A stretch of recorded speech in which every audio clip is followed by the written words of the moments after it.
El cajón se cerró de golpe. Ese sonido, seco, metálico, fue lo que me despertó más que cualquier alarma. No eran ni las 6 de la mañana. La casa todavía estaba a oscuras y el silencio tenía ese peso raro de cuando algo está por romperse y tú todavía no sabes qué es. Escuché sus pasos en el pasillo, primero firmes, luego dudando, como si caminara sobre una decisión que no terminaba de aceptar. No encendí la luz. Me quedé quieta en la cama, con la respiración tan suave como pude, fingiendo dormir mientras lo sentía moverse por el cuarto. Abrió el closet.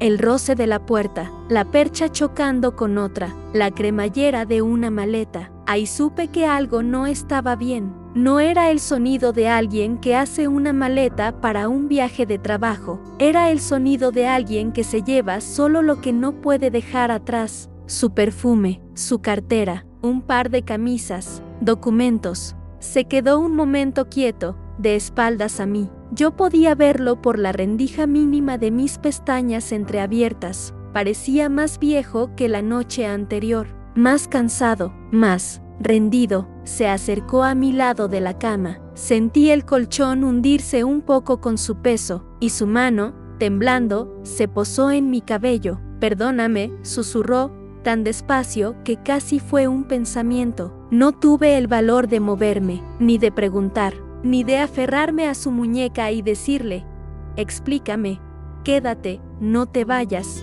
Solo lo dejé levantarse, caminar hacia la puerta y salir del cuarto. El clic de la chapa sonó distinto esa mañana, sonó como un punto final. Y mientras escuchaba sus pasos bajar las escaleras, una idea imposible me atravesó el cuerpo. Hoy se va a ir. Hoy mi esposo no va a volver. Antes de seguir contándote todo, quiero pedirte algo. Solo respóndete por dentro, o si quieres, escríbelo en los comentarios. Si sintieras que alguien a quien amas se está a punto de huir de tu vida, ¿lo confrontarías o fingirías que no viste nada para no escuchar la respuesta? Respiré hondo. Esperé a que la puerta principal se abriera. Luego, el silencio. Nada de llaves regresando, nada de pasos de vuelta, solo el sonido lejano de un auto encendiéndose en la calle. Me quedé acostada unos segundos más, mirando la oscuridad, con el corazón golpeando en la garganta.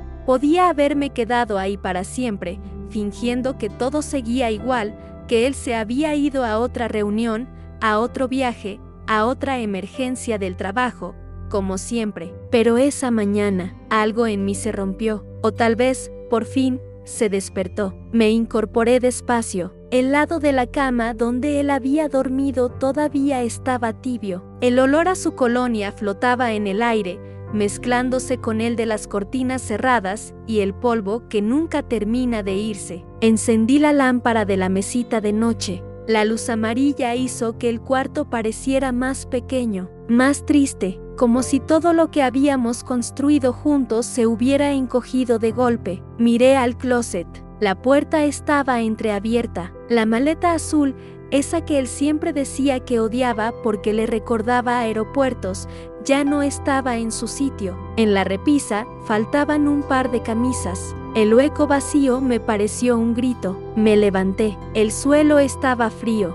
Caminé hasta el closet, todavía con la respiración inestable, como quien camina hasta la escena de un accidente que aún no quiere ver.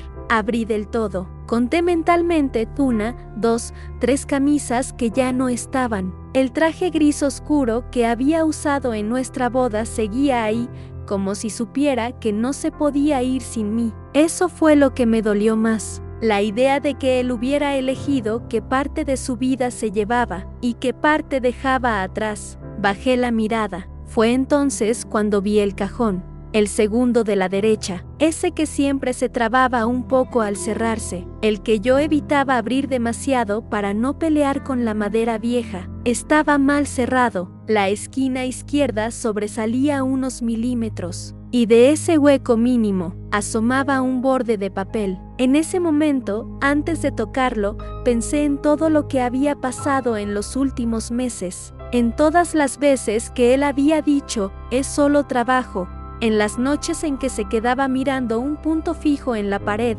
con el celular boca abajo sobre la mesa, en las veces que yo entraba a la sala y él, instintivamente, bloqueaba la pantalla como si estuviera escondiendo una sorpresa. Yo elegí creer que era eso, una sorpresa, algún plan de aniversario, un viaje, cualquier cosa menos lo que de verdad era. También pensé en las conversaciones rápidas, cortadas.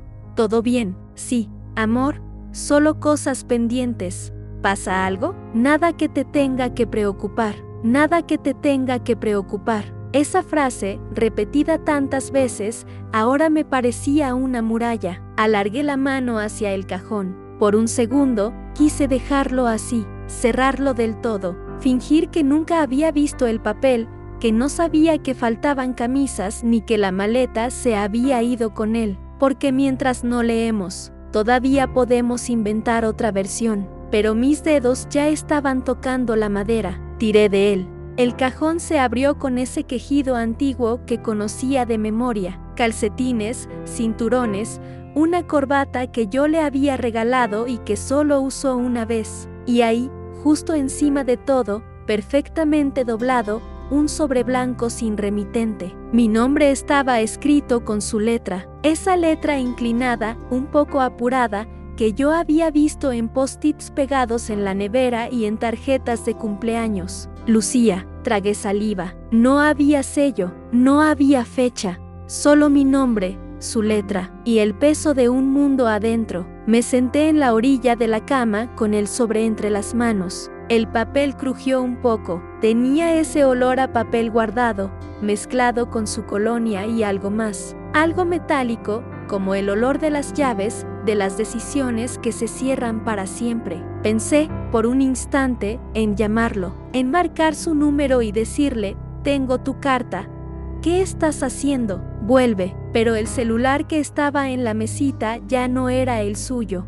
El suyo se había ido con él. Sabía que esto iba a pasar, me dije, no porque yo fuera adivina, sino porque llevaba meses sintiendo que vivíamos en una casa con grietas invisibles. Abrí el sobre. El papel estaba doblado en 3. Sus manos siempre habían sido ordenadas para esas cosas, para todo, menos para lo que importaba de verdad. Lo desplegué despacio. Mis dedos temblaban. Leí la primera línea. Si estás leyendo esto, es porque ya no estoy en casa. Sentí como si alguien me hubiera vaciado el estómago con una cuchara. No decía si estás leyendo esto, es porque me fui. Decía, porque ya no estoy. Como si hubiera pasado algo inevitable. Como si se tratara de un accidente y no de una decisión. Seguí. No sé cómo empezar esta carta sin sonar a cobarde, porque eso es lo que soy. No huyo porque no te quiera, huyo porque tengo miedo. Miedo de que la verdad te arrastre conmigo. La palabra huyo se quedó flotando en el aire del cuarto. Nunca antes lo había escuchado decir tengo miedo. Él siempre era el fuerte, el que resolvía, el que decía no te preocupes con esa tranquilidad que anestesia. Sé que vas a odiar esta forma de enterarte de todo. Sé que vas a maldecir este papel y el cajón donde lo encontraste. Y tienes razón, merecías otra cosa. Merecías que te mirara a los ojos y te lo dijera. Pero si te lo decía, tal vez me detenías. Y si me detenías, te ponía en peligro. Bajé la carta un momento. Miré la puerta del cuarto, cerrada. La maleta no estaba. Él no estaba. ¿Qué amenaza podía ser tan grande como para que un hombre decidiera desaparecer de su propia casa, sin despedirse, dejando detrás a la mujer con la que se había casado prometiendo para siempre? Volví al papel. Antes de conocerte, hice cosas de las que no me enorgullezco. No voy a adornarlo. No fue por necesidad extrema, ni por un heroísmo mal entendido. Fue por orgullo, por querer demostrar que podía, que era más listo que los demás. Me metí con gente con la que nadie debería meterse. Firmé cosas que no entendía. Acepté dinero que no era mío. El aire del cuarto se hizo más pesado. Yo sabía que él había tenido una época complicada antes de que nos conociéramos. Empleos inestables, muchos negocios que nunca quedaban del todo claros cuando yo preguntaba. pero siempre que intentaba profundizar, él cambiaba de tema con un beso, con una broma, con una promesa. Eso fue antes de ti, amor. Contigo todo es distinto. Pensé, seguía la carta, que ese pasado se había quedado del otro lado de la línea que dibujamos cuando nos casamos. Nuevo apellido en la puerta, nuevas fotos en los marcos, nueva vida. Contigo, me comporté como si de verdad pudiera volver a ser un hombre limpio. Las palabras hombre limpio me atravesaron.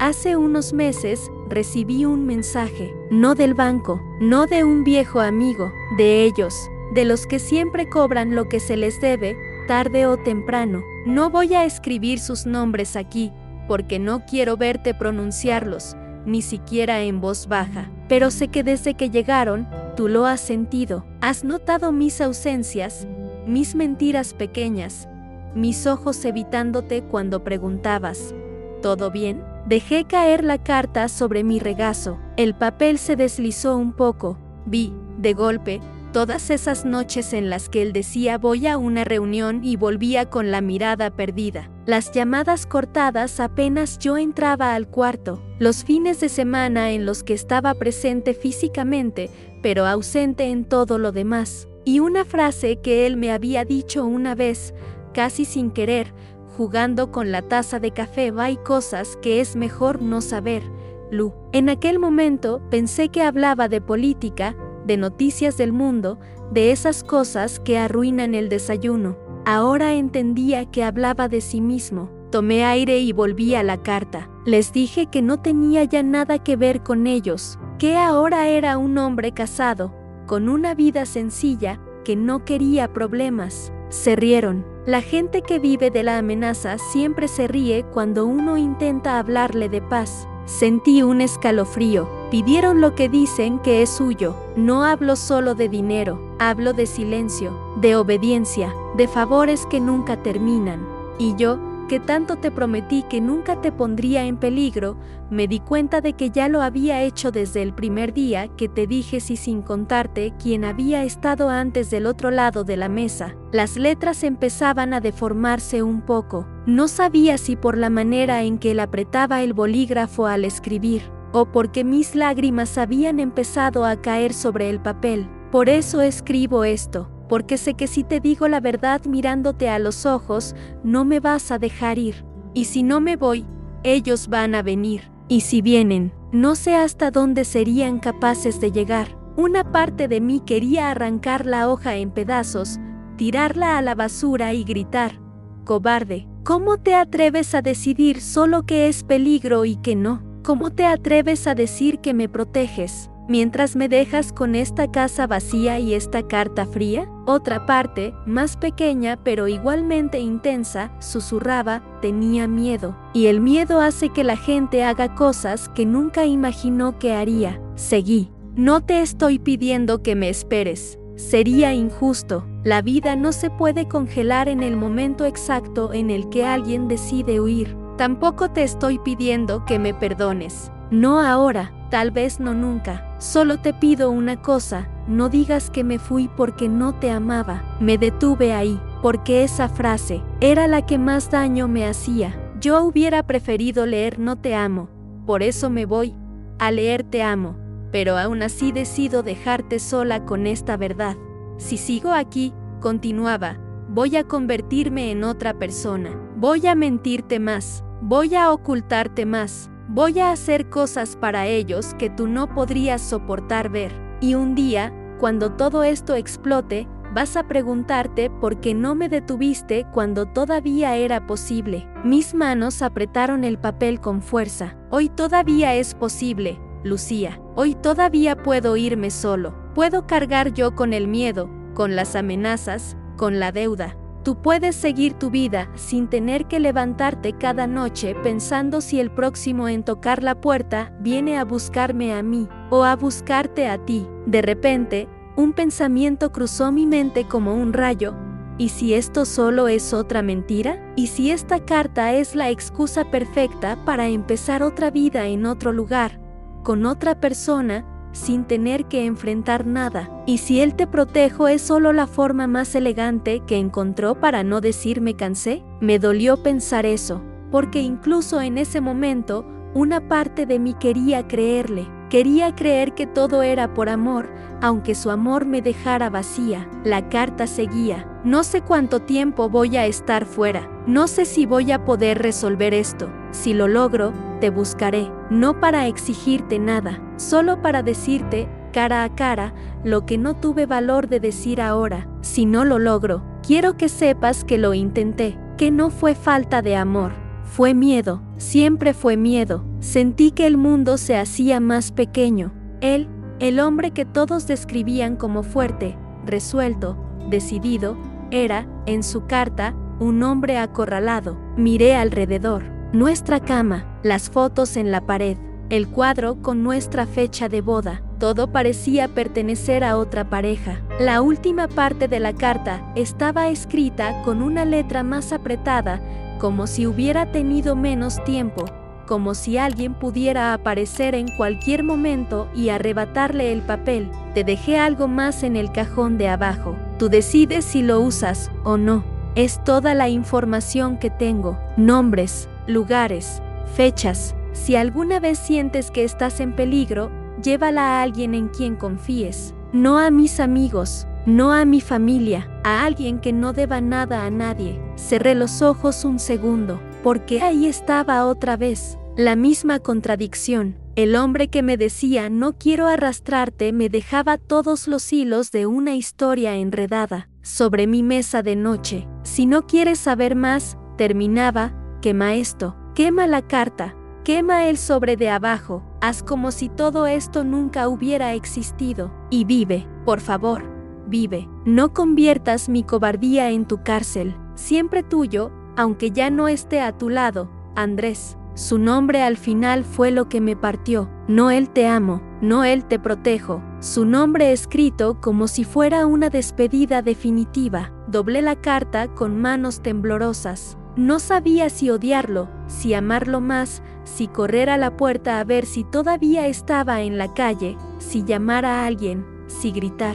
Solo supe hacer una cosa, abrir el cajón de abajo. Ese cajón casi nunca lo usábamos. Era donde terminaban las cosas que uno guarda por si acaso. Documentos viejos, manuales de aparatos que ya ni funcionaban, boletos de cine de hace años. Lo abrí. Encima de todo, había otro sobre, marrón, más grande, grueso. No tenía mi nombre, no tenía nada escrito, solo un pequeño doblez en una esquina, como si alguien lo hubiera agarrado con demasiada fuerza. Lo tomé, era pesado. Adentro, se sentía la forma de varios papeles, y algo duro, como una memoria USB. Por un momento, mi mente se llenó de posibilidades, contratos, fotos, grabaciones, todas pruebas de una vida que yo no conocía. Lo puse sobre la cama, junto a la carta, y me quedé mirando los dos sobres como si fueran dos puertas. Una puerta, la de siempre, cerrar todo,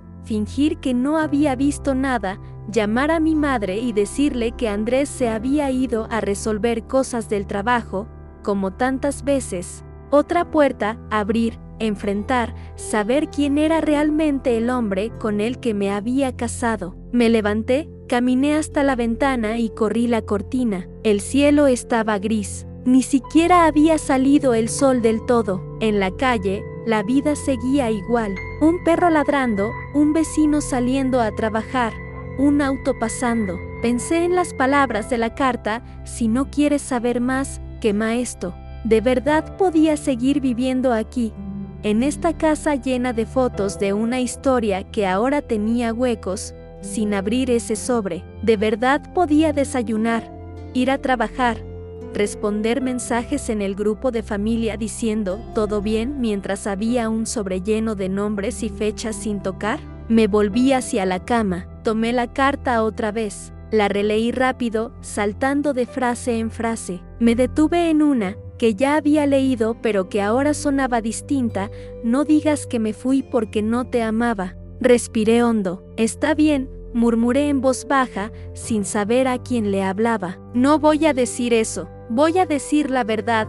Te fuiste, porque tuviste miedo de decirme la verdad.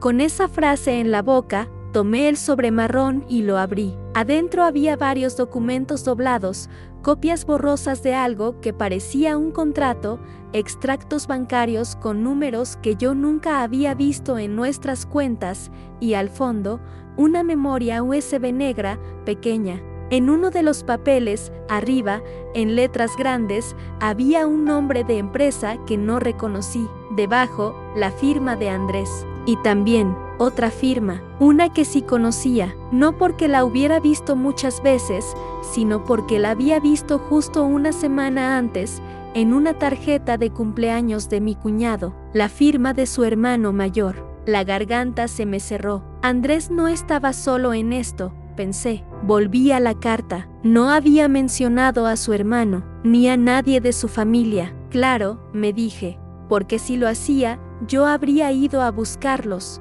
De repente, una idea me golpeó con más fuerza que todas las demás.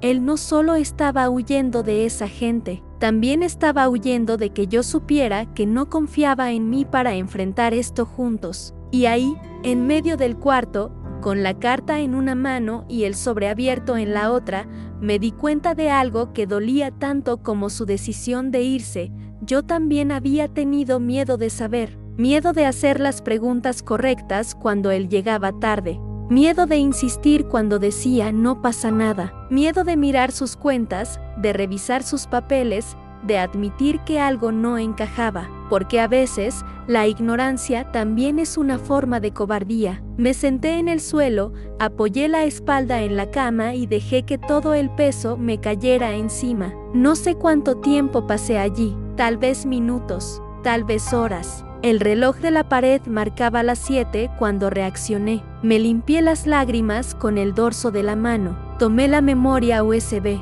miré la carta por última vez. Y decidí hacer algo que Andrés nunca había hecho conmigo, decir la verdad. Lo primero que hice fue llamar a mi padre, no porque él tuviera todas las respuestas, sino porque era la única persona en cuya voz todavía podía apoyarme sin sentir que me caía al vacío. Contestó medio dormido. ¿Lucía? ¿Pasa algo? Se lo conté a medias. Que Andrés se había ido, que había dejado una carta, que había cosas de las que nunca había hablado. No mencioné amenazas, ni deudas, ni memorias USB. No todavía. Él guardó silencio unos segundos. Voy para allá, dijo. No hagas nada de lo que puedas arrepentirte, hija. Espérame. Colgué. Miré la memoria USB. Miré el sobre. Había algo más que necesitaba hacer antes de que mi padre llegara. Fui a la sala. El eco de mis pasos sonaba extraño, como si la casa ya no me reconociera. En la mesita junto al sofá estaba la foto de nuestra boda. Yo, de blanco, sonriendo como si el mundo fuera simple.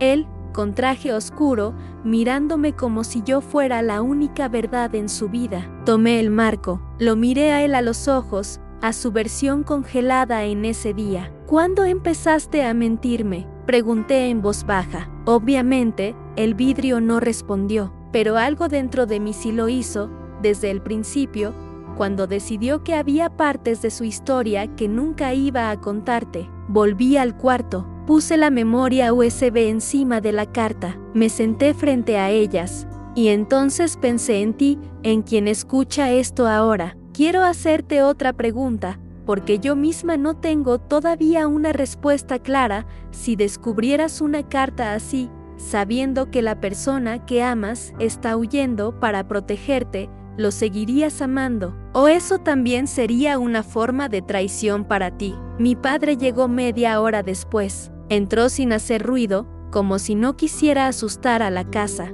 Cuando vio mi cara, no preguntó. Solo se sentó a mi lado en la cama, miró los papeles y la carta, y esperó. Le tendí la hoja. Él la leyó en silencio. Su ceño se fruncía por momentos, se relajaba en otros, como si peleara con distintas emociones al mismo tiempo. Cuando terminó, respiró hondo. Siempre me pareció demasiado tranquilo para alguien que decía haber tenido tantos problemas antes, murmuró. Pero quise creer que tú lo conocías mejor que yo. Yo también quise creerlo, respondí. Le mostré los papeles, la memoria, las firmas. ¿Qué vas a hacer?, preguntó. Esa era la pregunta.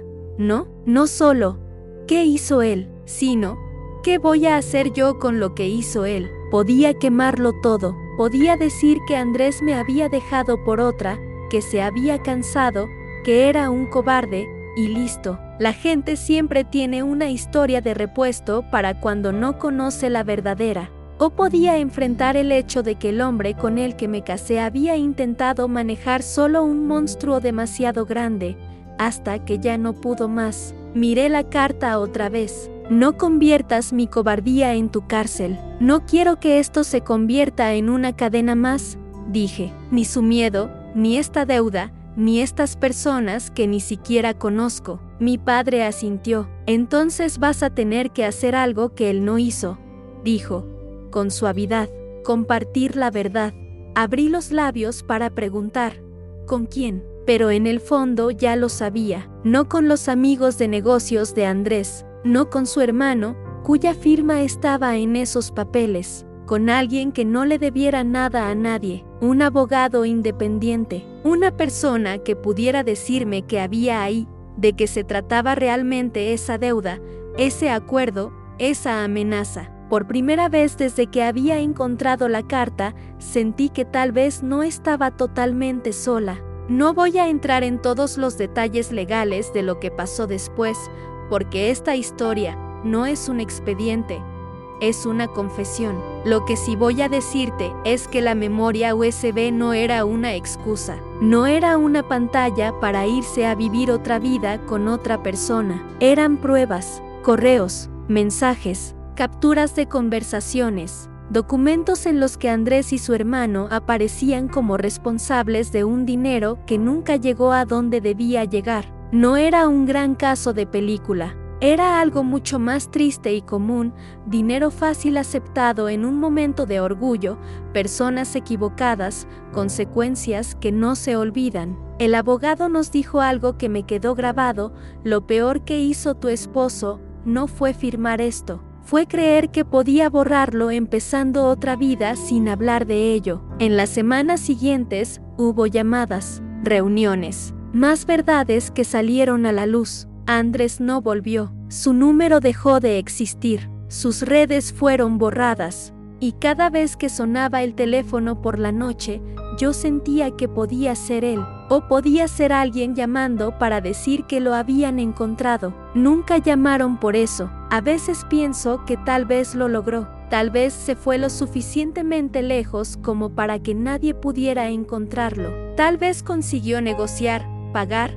desaparecer en algún lugar donde ni siquiera sepa que hoy estoy contando esta historia. Otras veces pienso que tal vez no, que tal vez su nombre está en algún papel en una ciudad que no conozco, junto al de otros que también creyeron que podían jugar con fuego. Lo que sí sé es esto: el día que encontré su carta, creí que mi vida había terminado. Creí que siempre iba a definirme como la mujer a la que su esposo abandonó para huir de sus problemas. Hoy, ya no me digo eso. Hoy me digo, soy la mujer que encontró la verdad a tiempo de no heredar el silencio.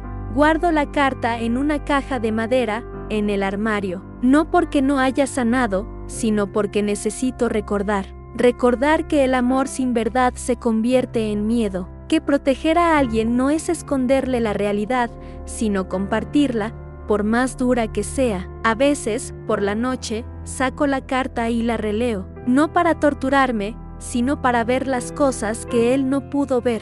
Que sí, tuvo miedo, pero ese miedo no le daba derecho a decidir por mí el tamaño de mi valentía. El sobre marrón, el de la memoria y los papeles, ya no está en mi cuarto. Lo entregué todo. Dejé que la verdad siguiera su camino por las manos que tenían que tocarla. La casa ya no huele a su colonia. Reemplacé las fotos de la boda por otras donde salgo sola, con amigos, con mi familia, con gente que eligió quedarse incluso cuando fue difícil. Y cada tanto, cuando alguien me pregunta qué pasó con mi matrimonio, no digo, se fue porque no me amaba. Digo, se fue porque tuvo miedo de enfrentar conmigo lo que había hecho antes de mí, y yo decidí no vivir del lado de la mentira. Si tú que estás escuchando esto, ¿alguna vez encontraste una verdad así, tarde, en una carta, en un mensaje, en un cajón? Quiero decirte algo, no es tu culpa no haber visto antes. Uno confía porque necesita un lugar para descansar. La responsabilidad de la mentira no es de quien la cree, sino de quien la construye. Pero si es tuya la decisión de qué haces después con lo que ya sabes. Yo elegí no quemar la carta. Elegí leerla hasta el final, llorarla, odiarla un rato, y luego usarla como punto de partida, no como prisión. Tal vez tú estás justo en ese momento ahora. Tal vez tienes un papel, un mensaje, un audio que cambió todo. Si no quieres contar detalles, no hace falta. Solo escribe abajo, yo también entendí. Y voy a saber que, de alguna forma, esta historia te acompañó un poco. Y ahora te pregunto, para cerrar de verdad, ¿perdonarías a alguien que huyó diciéndote que era para protegerte? ¿O para ti eso ya es una traición que no se puede deshacer? Sea cual sea tu respuesta, ojalá nunca tengas que descubrirlo con una carta escondida en un cajón.